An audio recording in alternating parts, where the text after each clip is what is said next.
Բարև ձեզ հարգելի դիտողներ, այսօր մեր շրջայց հաղորդաշարը, հերթական հաղորդում ավելի ճիշտ,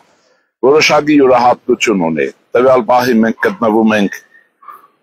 ուրեմն նախկին Շամշադինի շրջանի Նավուր գյուղի հարևանությամբ կառուցված ազգային հերոս Զորավար Անտրանիկի արձանի հովանու ներքո։ Ուրեմն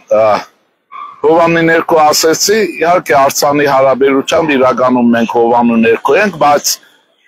եղանակն այնպիսին է, որ Զորավար Անտրանիկը մեզ նաև եղանակից է պաշտպանում, ով որ ուրեմն Տավուշի շրջանես հատվածում է, հիմա գիտի թե ինչ փոթորգոտ քամի է, ինչ հողմեր են եւ այլն, բայց Զորավար Անտրանիկի հետ բանին չի։ Ինչպես քանի որ ինքը շատ հանգիստ կանգնած հսկում է Հայաստանի հեռուն ու ներկան, ուրեմն մեզ համար էլ պրոբլեմ չի։ Մենք այսօր ճիշտ ասած հատուկ ընտրել ենք Նավուր գյուղի կողքին կառուցված կամ բարձունքին Զորավարի արձանի մոտ, որպեսզի մեր ասելիքի իմաստը փոխանցվի ձեզ։ Ես ձեզ խնդրում եմ մի պահ Զորավարի ուրեմն բանը նայեք, այն նկարը, որ մենք ձեզ փոխանցում ենք, Զորավարը ոչ միայն երևայրի վրա նստած սլանում է, այլ նաև նրա գրկում մի երեխա կա, ուշադիր եղեք, երեխան գրկած, երեխային տանում է։ Եթե ես ճիշտ եմ հասկացել, արձանի հեղինակները դրա մեջ մեծ խորհուրդ են տեսել, որովհետև այդ ուրեմն երեխան նորանկախ Հայաստանն է, դա նկատի ունեմ այն ժամանակները փոթորգոտ կյանքի, որ Զորավարը Հայաստանի ուրեմն սարերով ու ձորերով պաշտպանում էր իր ժողովրդին եւ հետո իր պետականությունը։ Ես կարող եմ ասել, եթե կուզեք այսօրվա իմաստով երթի խորհրդանիշը տեղափոխենք, Զորավարը վերադարձել է եւ գրկել է Հայաստանի այն հանրապետությունը, որ այսօր մենք ունենք, որի համար բոլորս պարտավոր ենք նույն հոգատարությունն ունենալ, որովհետեւ մենք այդ պետականությունն ունենանք։ Եվ հիմա շարունակեմ խոսքս։ Եվ այսօր ամսի ուրեմն 11-ն է, այսինքն մայիսի 9-ից մի օր է անցել, երկրորդ օրն է, եւ դրա խորհուրդը ինձ համար բոլորովին այլ է։ Այլ է այն իմաստով, որ մենք նշեցինք ուրեմն այն աշխարհով մեկ գերմանական ֆաշիզմի տարած հաղթանակը, բայց մենք լավ չներկայացրինք կամ չհասկացանք եղածի իմաստությունը։ Դուք գիտեք, որ այդ տարիներին ցեղասպանությունից հետո հայ ժողովուրդը հազիվ վերականգնվում էր նյութապես մարդու քանակով եւ նոր արհավիրք։ Մի խոսքով ինչ եմ ուզում ասել, դժվարին տարիներ եւ որից հետո սովետական ռոպագանդա, ռուսական ռոպագանդան այդ ուրեմն իրադարձությունները մեզ համար ուրեմն որպես բիրկա ապրանքանիշ կպցրեց ուրեմն հայրենական պատերազմի կես թեզիսը։ Ես ասեմ ձեզ, սիրելիներ, դժբախտաբար մենք մեր ժողովրդի գոյության 5-6 հազար տարիների ընթացքում մեր հայրենական պատերազմը չենք մղել, դա ռուսների հայրենական պատերազմն է իրենց պետականության համար, իսկ որովհետեւ հայ ժողովրդի կենթանի հյութերը երթական անգամ լավ կամեն, ներկայացրել են դա որպես հայրենական պատերազմ։ Դա հատուկ նպատակ ունի, իմ ասածը։ Մենք մեր պետականության եւ մեր հայրենիքի համար հայրենական պատերազմ դերևս չենք մղել։ Մենք դա չկարողացանք անել 1918 թվականի Կարսի ամրոցի անկման ժամանակ, մենք դա չկարողացանք անել 1920 թվականի աշնանը, երբ կար Հայաստանի Հանրապետությունը, բայց Կարսը ողորմելիները մի ակնթարթում հանձնեցին ռուսների հանձնարարությամբ Թուրքին, մենք դժբախտաբար դա չկարողացանք անել 44-օրյա պատերազմի ընթացքում, երբ Շուշին անհասկանալի պատճառով հայ իբրև թե գեներալ կոչված զորավարները եւ քաղաքական էլիտան, այդ ծաղրի համար են ասում էլիտան, ուրեմն Շուշին հանձնեց Ադրբեջանին, որովհետեւ այդպես էլ կանոնում ռուսական ցարը։ Հետևաբար այդ անհետետ կեղծիքները, անհետետությունները մեզ կպցնել պետք չի, բայց մենք մասնակցել ենք առավելագույն լարումով երկրորդ համաշխարհային պատերազմին ոչ միայն սովետական միության տարածքում, եւ որ շատ վատ է ուսումնասիրված, մենք եղել ենք նաեւ դաշնակիցների բանակներում, որի մասին գրեթե ոչինչ չի խոսվում եւ շատ վատ է որ չի խոսվում։ Հայաստանի հեռուստաընկերություններ, ես չեմ հիշում, մայիսի 9-ին որևէ խոսք ասել են, բացի սովետական միության ռուսական փառքը երգելուց, որը հակահայկական է, հակապետական է եւ հակամարտկային է, որևէ բան չխոսելով Սփյուռքի մասնակցության մասին հայրենական պատերազմին։ Հասկանում եք ոնց է։ Հիմա անցնեմ առաջ։ Եվ իմ ասածների մեջ դուք տարօրինակ ոչինչ չգտնեք, որովհետև որևէ ժողովուրդ հայրենական պատերազմ մղում է իր տարածքի վրա, իր պետականության համար, եւ ոչ թե այն տեսքով, որ որևէ մեկը զորակոչում տանում է իր տարածքն ու հայրենիքը պաշտպանելու համար։ Սա շատ կարևոր հարց է։ Եվ ամոթ է մեզ, որ այդ Գեորգիևյան ինչ-որ լենտ է, ժապավեն է ման գալիս անկախ պետականության պայմաններում եւ դժվարին կռիվ է գնում Հայաստանի պետության համար մեր կողմից եւ 4 օր առաջ է ռուսական կամքով Ադրբեջանին հազրել լղիմը եւ ցեղասպանության կարգով Արցախահայությունը դուրս մղվել իր հայրենիքից եւ նորից ռուսական աղդեղությունները ուրեմն փչացնում են, խառնում են մեր ուղեղը եւ մեր երիտասարդության հատկապես շեղում իրենց հայրենիքին ու պետականին ներելու գաղափարից։ Սա շատ վտանգավոր բան է։ Երկրորդը նաեւ ինչ որ անմահ կունդ։ Մեր անմահ կունդը կարող է լինել Արցախյան ազատամարտի տարիներին Հայաստանի համար կրվում, բայց ռուսական անմահ կունդը ձեզ հետ չեմ իմանում, ինչ կապ ունի եւ ինչ կապ ունի առասարակ Հայաստանի հետ։ Հիմա սրանք ասում են, որպես մեր ազգային ինքնագիտակցությունը այդ աղդեղություններից վերջապես մաքրվի։ Իհարկե, այս բոլորը պետք է անեն հայ պատմական կոչվածները, բայց հայ պատմական կոչվածները անverջ ռուսական կոնցեպցիայով շարունակում են իրենցին երգը երգել։ Որն է այդ երգը։ Դե ասում են, եթե չլիներ Ստալինգրադում սովետական բանակի հաղթանակ, ուրեմն թուրքերը մտնելու էին Հայաստան եւ վերջ։ Հիմա ես հարց եմ տալիս ձեզ։ Նախ պատմությունը ասեմ կանոնը, հիշեցեք։ Եթե չունի, չի եղել, չկա ուրեմն։ Երկրորդ մասը, իսկ ով է ասել, որ թուրքական բանակները գերմանական, ասենք, Անդրկովկաս մտնելու պարագայում պետք է Հայաստան մտնեն։ Ես ասեմ ավելին։ Այս տգետները, տխմարները, Մոսկվայից սարքված 30-40 տարվա հեքիաթը անընդհատ լսում են ժողովրդի ուղեղը, իրենք չունենալով իրենց ուղեղը։ Տեսեք ինչ կա։ Դուք գիտեք, որ գերմանական բանակի կողքին ժամանակին ուրեմն ձևավորվեց Դրոյի, Նժդեհի եւ մյուսների հետ հայկական լեգիոնը, որի խնդիրն էր, եթե գերմանացիները Կովկասյան լեռներն անցնելու էին,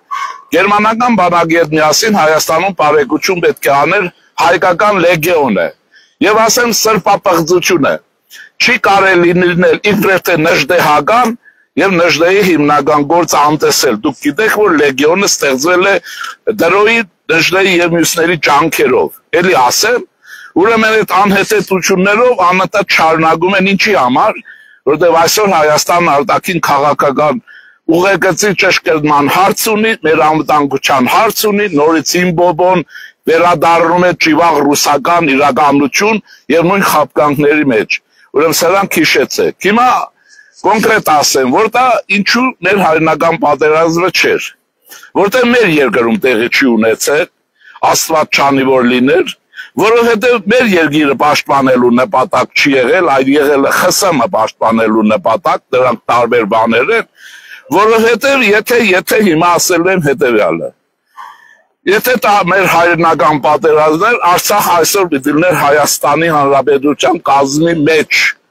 Ես հարց եմ տալիս, Արցախը Հայաստանի Հանրապետության կազմի մեջ է, ռուսները գիտեք վերջին շրջանում վստահել է մի նոր տերմին, Ադրբեջանի Լեռնային Ղարաբաղի տնտեսական շրջան, այդպես էլ խոսում են, նույնիսկ լղիմը չեն ասում։ Ուրեմն սրանից անցնենք առաջ։ Նախիջևանի հայությունը, 1940 թվականներին Նախիջևանի ազգաբնակչության շուրջ 45%-ը 40-45-ը հայեր էին։ Եթե մեր հայրենական պատերազմների չում եթե հայրենիքը այսօր մեզ հետ չի, կարող եք պատասխանել։ Վերջով է այս հարցերի պատասխանը տալու։ Եվ ինչու համար է անընդհատ ազգային ուրեմն տեսակետը հակադրվում ազգային նպատակի հետ։ Այսօր մենք ունենք մի գլխավոր խնդիր, եւ այդ գլխավոր խնդիրը Հայաստանի Հանրապետության անվտանգության ապահովումն է, զարգացումն է եւ մեր ժողովրդի զարգացումն ու անվտանգություն աշխարհում է, ուրիշ խնդիր չունենք։ Եվ ասեմ, որ ընդհանրապես կարծում եմ, որ մենք խնդիր չունենք Ռուսաստանի հետ մնալու եւ նրա նվաճողական ֆաշիստական քաղաքականությունը պաշտպանելու, որի առաջին զոհը եղել է Արցախահայությունը, ռուսական քաղաքականության, իր սիրելի Արցախահայությունը։ Ուրեմն ես էլ լսվեց առաջ գնանք։ Հիմա մի ուրիշ հարց եմ ուզում ասել։ Ով է համաշխարհային երկրորդ պատերազմի հեղինակը։ Գերմանացիները թե ռուսները։ Ես ասում եմ ռուսները։ Եվ ասեմ փաստեր, որոնք դուք պիտի հիմա տարօրինակ բան եմ ասում, կարող է եւ շատերը կան ինֆարկտ ստանան, որովհետեւ ուրեմն շատ տարօրինակ բան եմ ասում։ Դուք գիտեք, որ ուրեմն ժամանակին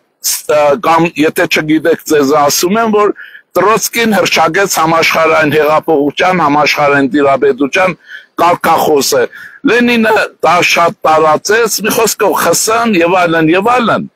Ժամանակին այդ համաշխարհային հեղափոխությունը տեղի չունեցավ Գերմանիայում առաջին հերթին, աշխարհում երկրորդ հերթին եւ այլն նման բաներ։ Հիմա ես ձեզ հարց եմ տալիս հետեւյալը. ԽՍՀՄ գերբին եթե նայում եք, ինչու է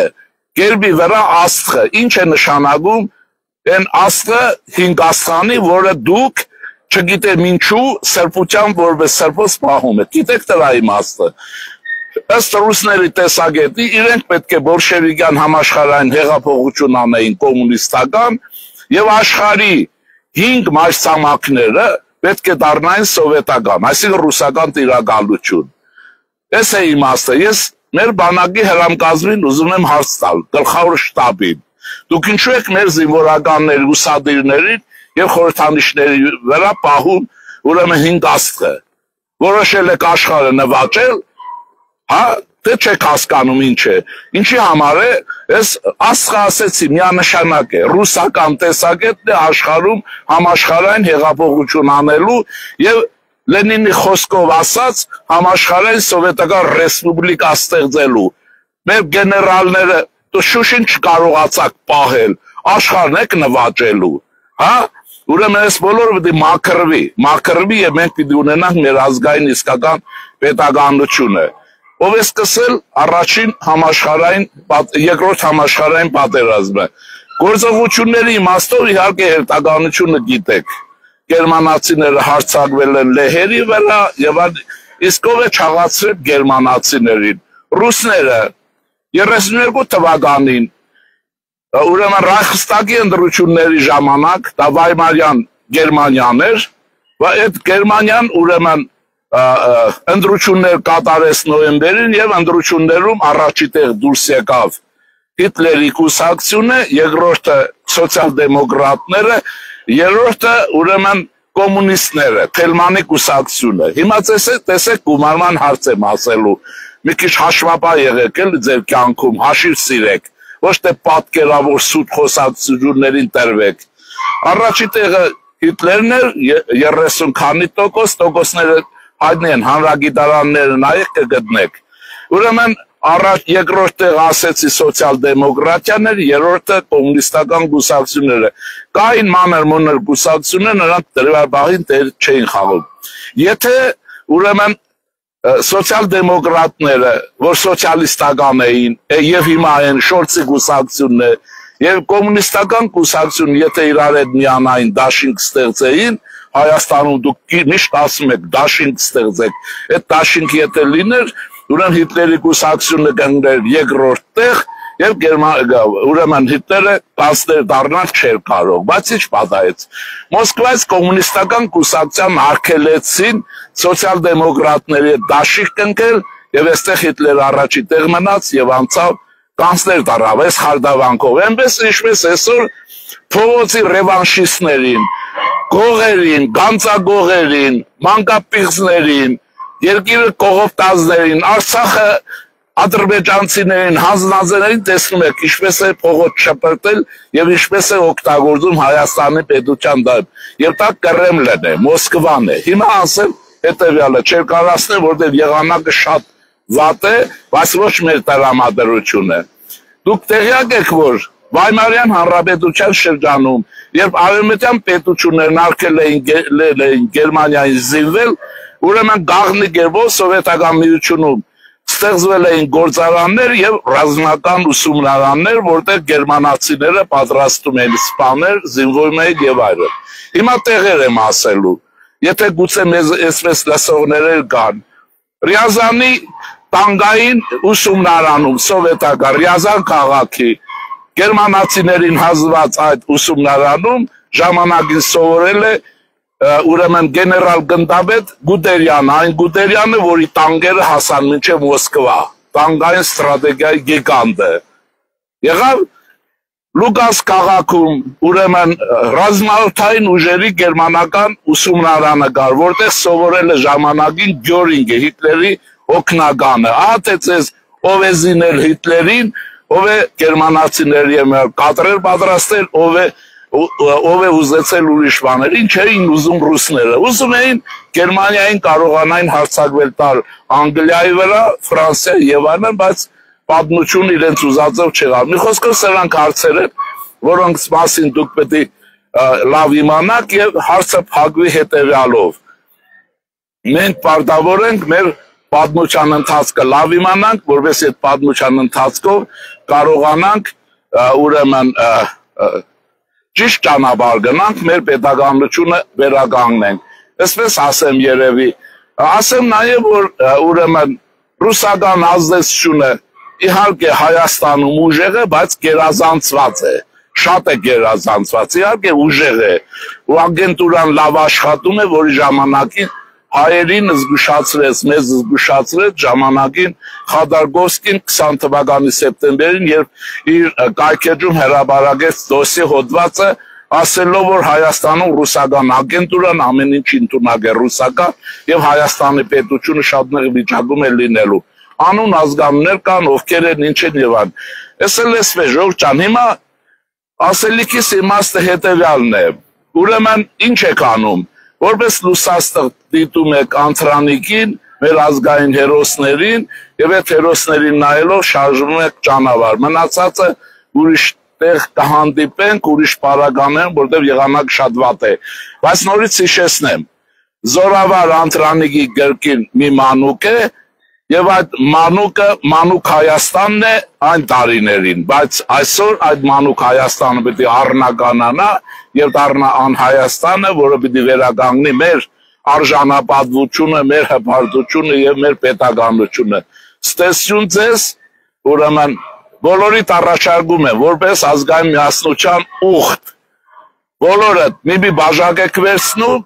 եւ խմում եք Զորավար Անտրանիկի կենացը։ Աշխարհով մեկ մի բաժակ Զորավար Անտրանիկի կենացը։ Ուրեմն եւ այսպես մենք դրա համար դիմեցինք Անտրանիկին, որ հասկանաք, որ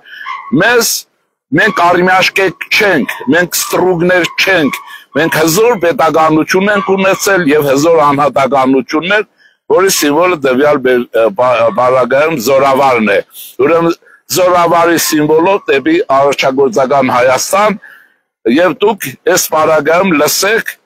քրիստոնյա ժողովրդավարական կուսակցության բացատրությունները, խորհուրդները, առաջարկները եւ ինչպես մեր մեծերն են ասել խորենացուցը սկսած առաջ ու հետո ձեր ոտը քարին չի կպնում, այլապես կրկնեմ, հա, Սիլվա Կապուտյանի հրաշալի խոսքը, երբ որ ողորմելիներ մի գիշերում ընտրությունների համար սարքեցին Շամիրամ կուսակցություն եւ ընտրակեղծարարությունը շարունակեց, կարծեմ թե Վանո Սիրատեղյանի հանճարն էր, որ ասում է հանճարը գրողը, ուրեմն սրանք են ապականել շատ բան։ Երբ որ ուրեմն այդ Շամիրամ կուսակցությունը հանգարց 95 թվականի հունիսի 5-ին հայտնվեց ընտրություններում եւ հաղթեց, Շամիրամի մասին ոչ մեկը որպես կուսակցություն իբրև թե տեղյակ չէր, KGB-ն էր ստեղծել Վանոյի գլխավորությամբ։